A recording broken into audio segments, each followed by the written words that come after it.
I think society has taught us that we need to rate everything and it needs to be good or bad. And we have, all these thoughts of like, oh, that was bad or terrible, or like, that was awesome. But when it comes to meditation, it's just the practice of doing it, right? Yeah. There's benefits that are going to show up, whether you feel like you thought the entire time, or if you felt like you were in no thought the entire time. The real magic is right in that consistency and that practice of just getting that 20 minutes in and allowing your body just to release whatever it has, it's either mental or physical, and restart the day. I am Ken Kladouris, creator of Stillness to Success. So Sunday dinner was always kind of a big family thing.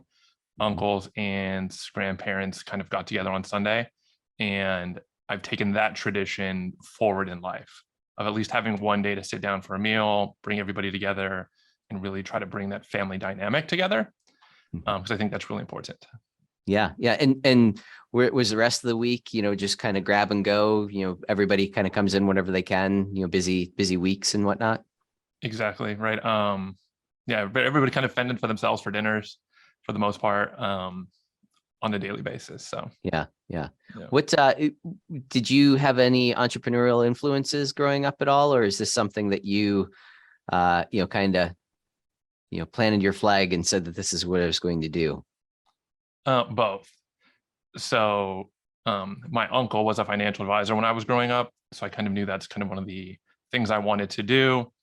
And then while I was in high school, my family started a construction company and grew that to a multi-million-dollar business pretty quickly.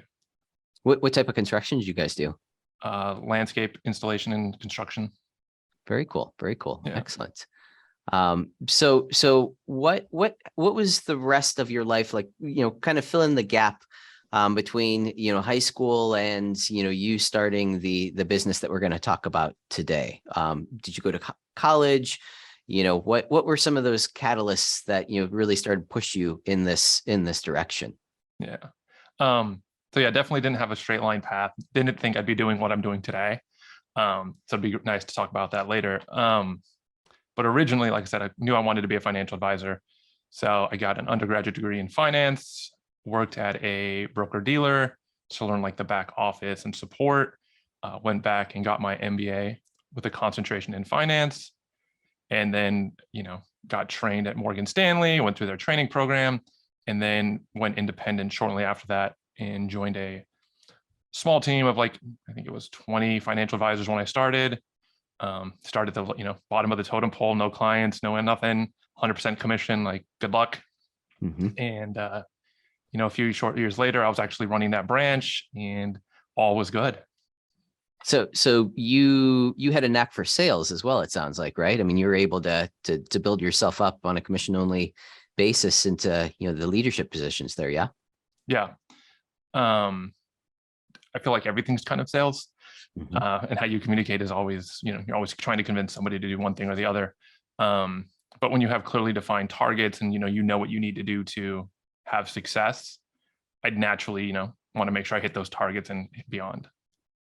Yeah. I couldn't agree more. And you could even argue, and we'll get into what you're doing today, but you could even argue with, meditating, and that is a form of communicating with yourself. Yes. Would you agree with that? Yes, I would. Yeah. Interesting. So explain how did you get burned out with the financial planning side of things, or what was the transition? What was the catalyst that made you want to make that shift from financial planning into into more of the coaching and meditation stillness side of things? Yeah. Well, I guess it's two things. One, I had what I would call like my epiphany moment. A lot of people, hit rock bottom, or something happens where like their whole life shifts and they figure out who they are, what they want. And because of that, so mine was a little different.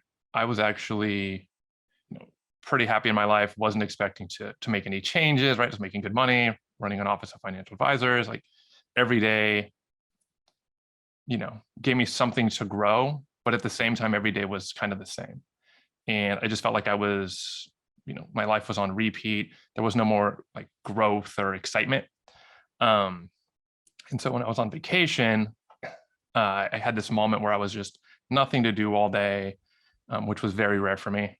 And just sitting, on a patio overlooking the ocean, listening to the waves crash, and just this wave of just clarity kind of washed over me and washed away kind of all of my beliefs about what I could achieve in life, where I was going, and, kind of the trajectory of my life, and left me feeling very abundant, like a lot of possibilities, and I could achieve anything.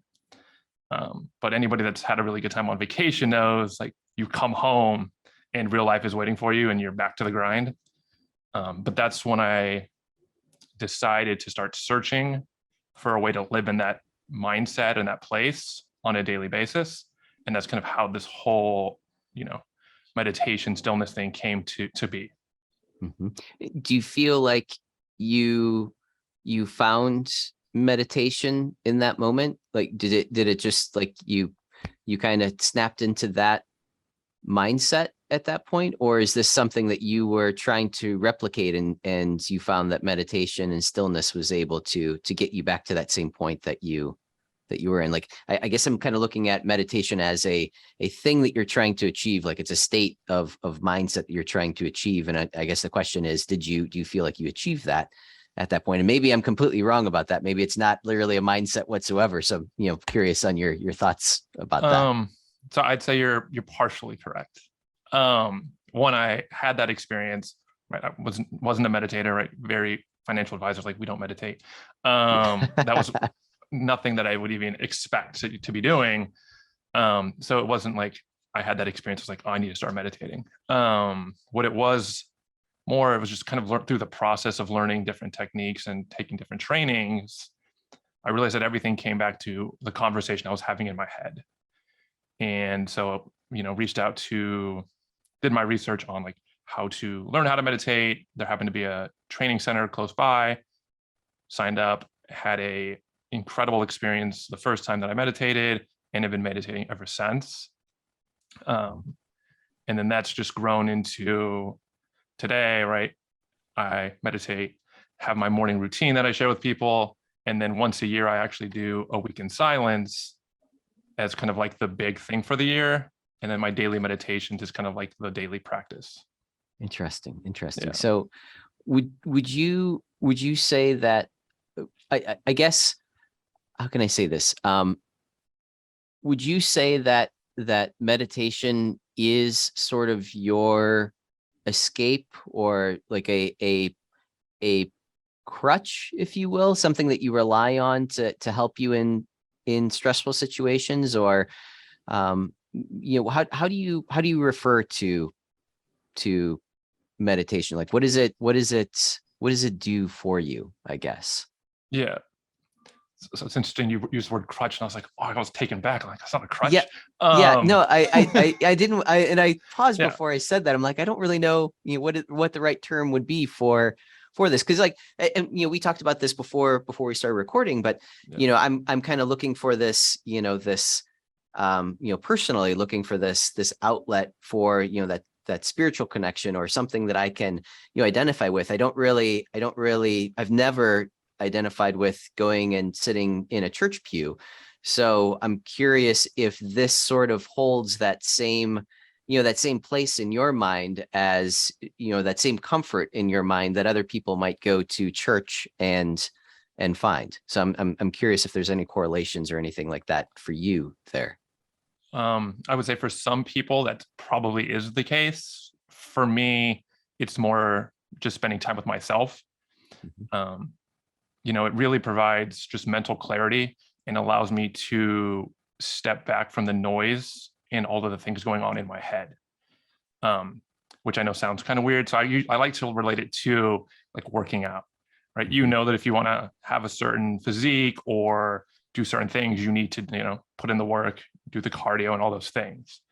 So meditation is like daily cardio. If Yeah, you do it, interesting. it's going to make the rest of the day better, right? So the benefits of meditation aren't in the meditation, it's in the clarity that you have through the rest of the day.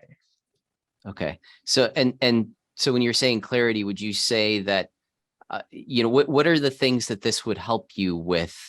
Or what were the things that you realized? You obviously were in a very, very stressful, high productivity type environment.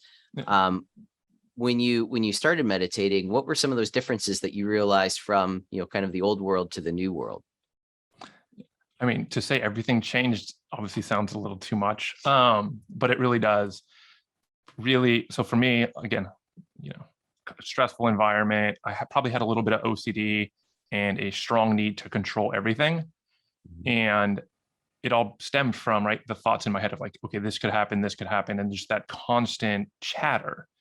And once that chatter dissipates throughout your day, you're just more in tune to what's actually occurring and not the story that you're creating about what's occurring. And so your whole life gets better. You get better relationships. Your clients are having different conversations with you, coworkers, everything is just better because you're actually paying attention to what's occurring, not to the story in your head that you've created based on what you think is occurring. If that makes sense. Yeah. Yeah. So it sounds, you perhaps had a form of meditation or experienced a form of meditation when you're sitting looking at the ocean, but it sounds like you went to some type of training or program where they helped you, with your meditation practice. One of the I've attempted quote unquote attempted meditation a number of times, and I can never get out of my head. And it sounds like you're able to do that relatively easy. Do you have any techniques or tips on how to silence the inner Matt, the inner speak, and be able to clear your mind like that? Well, multiple comments. I tried different meditations, and I found the one that was easiest was like a mantra based meditation. And so I actually went out and got certified to teach people how to do that type of meditation, right? To help people feel more connected to themselves and have an easy way to transcend the thought. But in general, I hear that a lot, that people think that like they're going to sit down to meditate for whatever, 20 minutes, and they're not going to have a thought. But that's not the case. You're going to think the whole time. And so if you go into a meditation with the mindset of, I'm not going to think for 20 minutes, you're going to get disappointed immediately and stop. But if you go into it knowing that you're going to have thoughts and these things are going to happen and you're going to have emotions and things come up, and that's all part of the process, I think it makes it a lot easier to do the meditation. Okay. And you said the mantra style. What does that mean? Like what's the difference between that and a different style, or explain, I guess, what mantra is? Yeah. So mantra is basically you're repeating, a sound or a mantra to yourself in your head. So it gives you something to technically focus on to keep you from like having all the thoughts. And then when you notice that you have a thought, you can come back to the mantra. So an easy one is be like a Om mantra, right? So you would just sit and repeat Om silently in your head. And then, Matt would have all these thoughts, and then you'd be like, oh, I'm having these thoughts, go back to Om.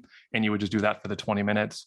And you would have at some point during that times where you couldn't remember whether you were having a thought, if you were saying the mantra, or if you were asleep, or like it's kind of this weird thing. And that's, what they call the gap, which is kind of where like the magic is. And you really get to transcend all your thoughts and have that infinite space there, and to get to experience that. Interesting. So you mentioned that a lot of people seem to have a hard time, getting into that state. Are there, is this influenced by, food, caffeine, anything like that? Like, is there any type of, I guess, routine that you should sort of stick to leading up to this point when you're planning on meditating? Or is this something that you can, kind of just sit down at any point and get yourself into this, into that state? There's no other lifestyle changes that need to happen. So if you're the kind of person, that drinks caffeine all day long and then can go to bed, like you could drink caffeine all day and meditate. Only thing that we kind of teach is that, right, you want to meditate first thing in the morning, which almost sounds counterintuitive because you just woke up. But it's actually a different like mental state than sleep. So if you can wake up, meditate, you're basically priming yourself to have a very successful day, because you've sharpened that, mental instrument before you even start. Interesting. Okay. Yeah. And Um, are you, can you rate like your meditation sessions? Like that was a, that was a good session, and what does a good session like? I guess I'm how do you know if you're doing it right? Like, is there something that you would feel or know, or like some kind of cue that you would say, okay, yeah, that, I've meditated and I did that one right, or that, that's what's supposed to happen Yeah. when we do that. I think society has taught us that we need to rate everything and it needs to be good or bad. And we have, all these thoughts of like, oh, that was bad or terrible, or like, that was awesome. But when it comes to meditation, it's just the practice of doing it, right? Yeah. There's benefits that are going to show up, whether you feel like you thought the entire time, or if you felt like you were in no thought the entire time. The real magic is right in that consistency and that practice of just getting that 20 minutes in and allowing your body just to release whatever it has, it's either mental or physical, and restart the day. Mhm. So, And, so yeah, there's and no good or bad. are you looking for certain, like, would you meditate? Like, is there a term like I'm going to meditate on it? Like you're trying to solve some kind of a problem, and, through, like, I've noticed, in my own life, if I'm trying to think of something, normally more on the creative side of things, like I'm trying to think of a company name, or, something to name something, or a way to do a logo, whatever it is, right? Something more on the creative side of things. When I'm sitting there staring at it, I can't see it. But if I just, kind of step away and, go and do something else, all of a sudden, like something snaps, oh, that's the answer. That's, that's what we can call it, or that's what, we can use.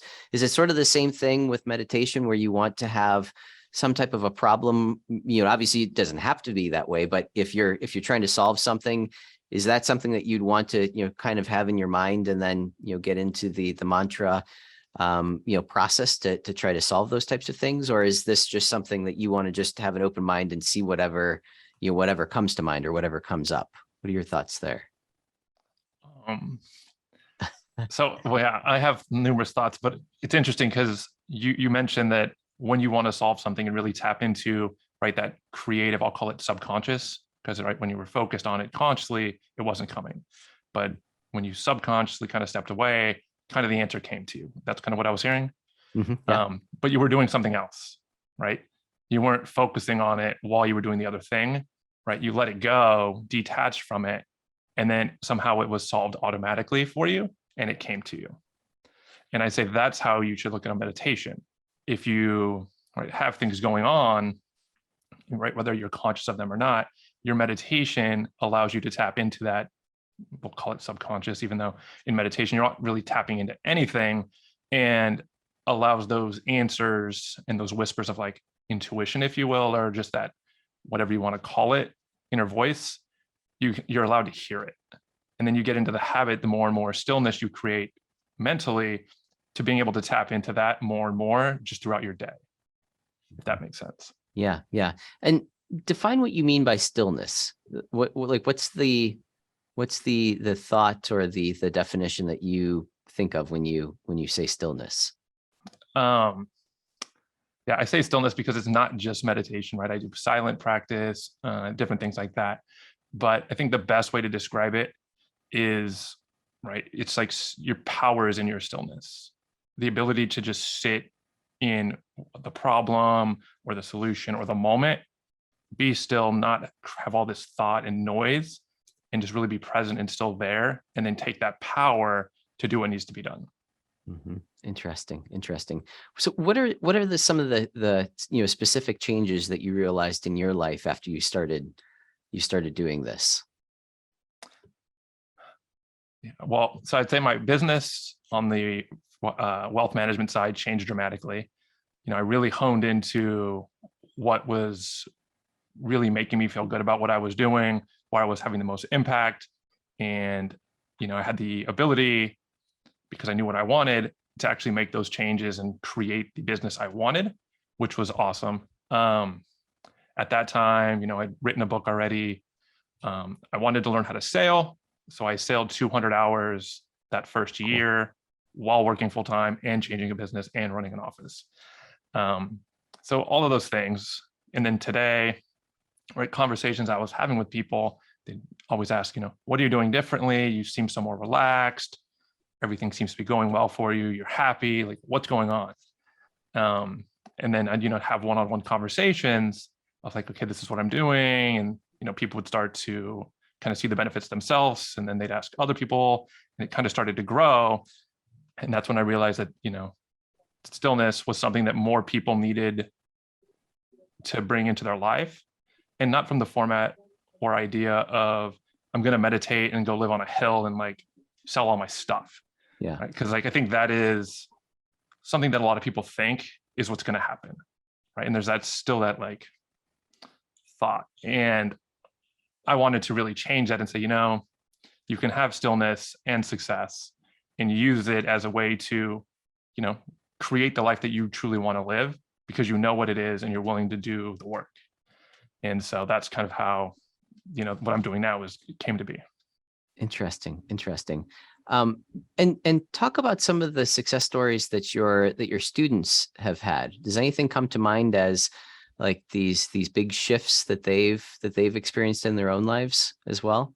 Yeah, I mean, it's always funny because I hear a lot like from people that they're like, I don't, you're talking about the stillness thing. I don't get it. Like, what are you talking about? I'm like, no, just give it a shot, like see what happens.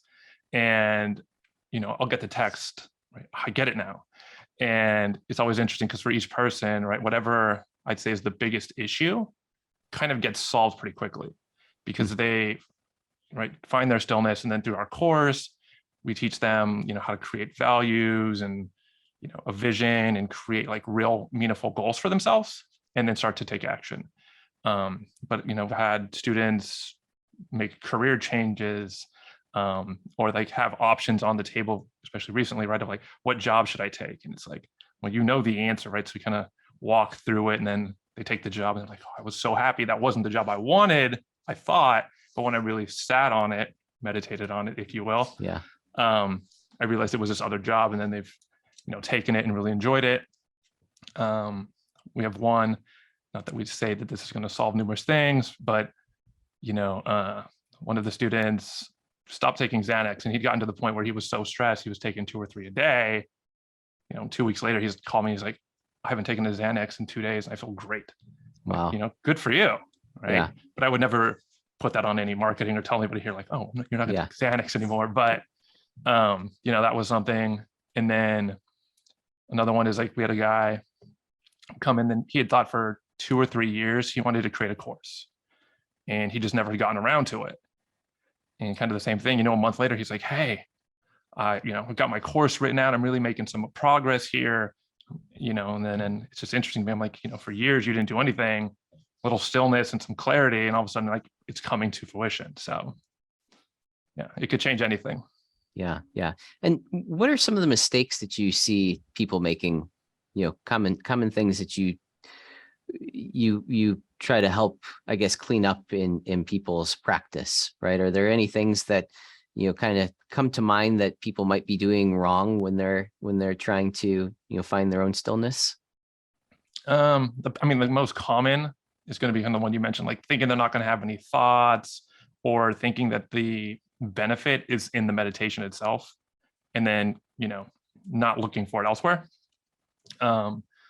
Or feeling like a lot of people like to do guided meditations. And for me, while they're great, you got to really tune into yourself and who you are.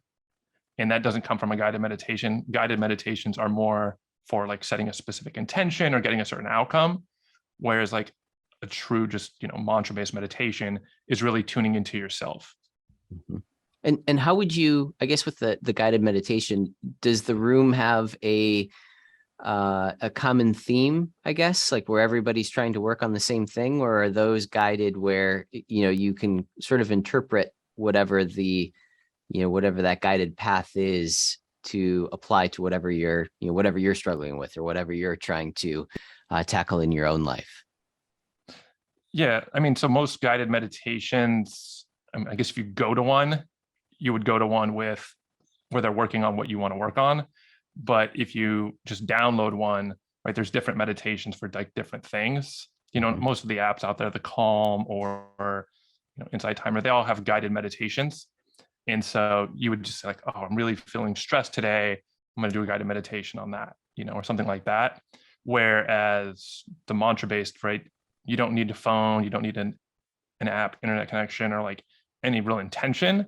You just get to sit and relax, have your experience with yourself, and then go out and continue to conquer on the day. What about, I guess, your environment too? Are there things that you can do to I guess calm yourself down? Do you do this like in a grassy area on the beach, your feet off, your shoes off? Talk a little bit about that environment, sort of setting up yourself to be as relaxed and hopefully as successful as possible. Yeah. I'd say if you're just learning how to meditate, don't go outside. Because right, the noise, I guess the ocean for some people would be relaxing, but right, there's those crashing, it's really loud. So when you first start meditating, really it's about maybe creating a space in your house, whether it's like your favorite chair or, next to your bed, because it's in the morning, like wherever your area is where you feel you can relax, not be bothered, and really just sit with yourself, right? Then you would continually sit, if you could, in that place so that your like whole physiology knows, like, when I sit here, like I'm going to relax, I'm going to meditate and enjoy this experience. And that's the best way to start. And so it sounds like when I picture meditation, there's always someone sitting there cross-legged, with, their arms out or their hands open, there isn't any, position that is more inspirational. It's however you're comfortable, right? I mean, you could be laying down, you could be sitting in a chair, you could be balancing on one foot, I mean, is there any, body position that seems to work better for most than others? Yeah. I mean, I guess that's kind of what in the beginning I mentioned that, right, different systems have different ideas. So there are those systems that like you have to have the straight back and sit like this, and it's really uncomfortable. And I'm just more practical than that. So that's why we teach, again, just like the mantra based. So I wouldn't say lay down because you probably fall asleep because you get so comfortable, but I started in a chair and then I got a meditation pillow that I sit on. But yeah, it's just about being comfortable and relaxed. So that way you're not so concerned on a position that, it's taking over and like, you're going to stop because you're uncomfortable, right? It's like, find your favorite chair, sit down, repeat your mantra for 20 minutes and relax and go take the day. It doesn't have to be this, very structured thing when you start. And the meditation pillow, is that just a large pillow? Is there anything, special about it, or what's with the meditation pillow? I guess it technically could just be a pillow. But it's, buckwheat and, it's just a little taller so you could sit above your legs. But your legs are still in front of you. But I just got tired of sitting in chairs because I felt more comfortable on the ground once I'd meditated for a while. And so I just got my meditation pillow now, right? Because it's the only thing I do on that pillow.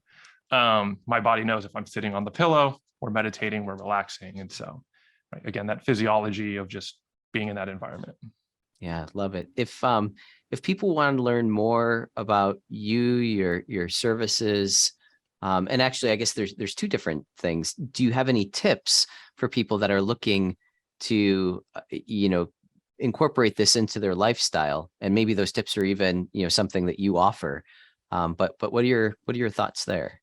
Yeah, I mean, the easiest thing that I could say for somebody that wants to learn without obviously signing up for something, is just starting to find those moments and being very aware of what you're doing.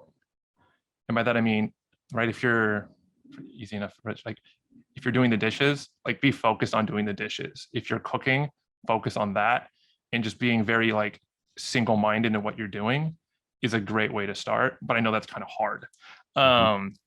So that, or, if you have never used like Calm or Insight Timer or one of those apps, it's a great way to start because it's really convenient. It gives you something to think about, right? It's on your phone. So, and they're usually free. So those are the best ways to start. Yeah. And does this help to, like, I know quite a few people that, I mean, in my opinion, I mean, they're basically addicted to their phone, right? They sit there and that's, they stare at it day in, day out, all day long. And, there's actually, I forget what the study was, but something like on average, people spend like they're calculating that people will spend like 17 years of their life if they, Wow. the way that they are using it now, so say, someone younger, the way that most people are using their phones right now, they will literally spend 16 or 17 years of their life on, on their phone or mobile device. So, I could absolutely see that this is, a great release to remove yourself from that, Yeah. that desire to sit here and scroll on the phone. So maybe, just even thinking, I'm getting that craving to see what's going on social. Maybe, every other time that you have that, or, every few hours, let's go meditate rather than spending, 20 minutes scrolling. Yeah. Would you agree that would be a better use of your time than sitting there scrolling on your phone? Well, yeah, especially like, I think everybody has this happen where you're like mindlessly scrolling. You don't even know how you got onto social. And then you're like just, 14 hours in and you're like, what's going on? How'd I get here? But again, it's just easy. It's habitual. You've created that kind of state where you're always checking it. And, whether it's the 20 minutes of your meditation practice where you get to step away from that. That's another thing I guess we didn't talk about earlier. Like a lot of people like, oh, should I set an alarm? Do I have to keep my phone? Like they really want their phone close by, right? It's like attachment. And I say don't set an alarm because it'll jar you out of your meditation and you could get a headache and a bunch of things could happen like mentally where you'd have a bad experience. But yeah, you definitely keep your phone away from you. And, the hardest thing for me, I mentioned earlier, is like I do a week of silence now. And the first year was like, what am I doing with my phone? Like, right, I hold it every day. It's always on me, emails, text, everything, running businesses, so to be able to just put it down and not look at it for, 6 days was interesting the first time. And now it's like, I don't even want to turn it back on. I'm like, oh, I could just live like this all the time if I didn't want to achieve other things in life. Yeah. Yeah. So when you're saying you do the week of silence, this isn't just a week of not speaking to anyone or not, speaking at all, but this is, removing all types of, we'll call them distractions from your life. So phones and, all of the, the exterior out, noise, TVs, all of that type of stuff is removed. Yeah. Correct. Yeah. So, yeah, obviously no speaking, but also no text messages, emails, no radio, no TV, no books, no reading, like nothing. You don't want Wow. anything that you can just, it's all about, again, tapping into yourself, your power, who you are, what you want. And then like that power of everything around you as well. Interesting. And Yeah. do you do this in your home, or do you still go out at all during that time? It's very difficult to do at home. I have to admit I tried and yeah, it was a little too difficult. So I'm part of the Chopra Center because that's what I'm certified through. They host them once a year. And next year I'm looking to host my own. Cool. Just to bring everybody together. There's something special that happens when you're with, 50 people that are going through that same experience, even though everybody's having a different experience, right? Because you never know what's going on in somebody's head. And like, obviously when you're not speaking or doing anything else, like the whole time is in your head. So everybody has a very different experience, but at the same time, you're kind of going through the same thing as a group. So it makes it a little easier to complete it, as well as something just kind of shifts in the environment where everybody seems to be doing better by the end.